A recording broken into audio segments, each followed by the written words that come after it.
I was so close. I had just adopted the cutest little Chihuahua, Princey, and I was about to start my first semester at the Southwest University of Visual Arts. Interior design, that was my dream. My grandma always said I had a real talent for it, for making things beautiful.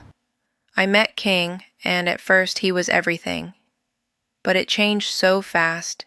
He had a darkness in him, paranoia, he called it. He told the police he was diagnosed with it. He was so scared someone was out to get him, but I was the one who wasn't safe.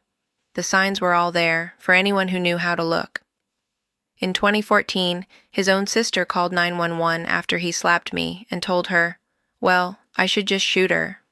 When the police came, I was too terrified to say anything. I told them I felt safe. What else could I do? In January 2015, we were fighting in a hotel lobby. He was pushing me, and I was so desperate I jumped behind the counter and begged the clerk for help. But I still left with King before the police arrived.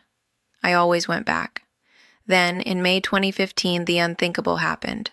We were in the car, and I felt this searing pain in my neck. He had stabbed me with a knife. I was screaming, bleeding, begging him to just take me to the hospital. He pulled over first to get rid of the knife. At the hospital, a kind nurse saw how scared I was. For a moment, I was brave. I told her the truth. How can I help showed her you, all the dear? bruises. I told her he had threatened to kill me that morning.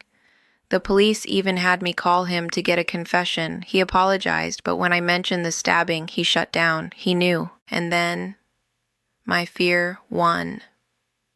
A few days later, I called the deputy back. I changed my story. I said his hand must have slipped, that it was an accident. The case was dropped. They said there wasn't enough evidence.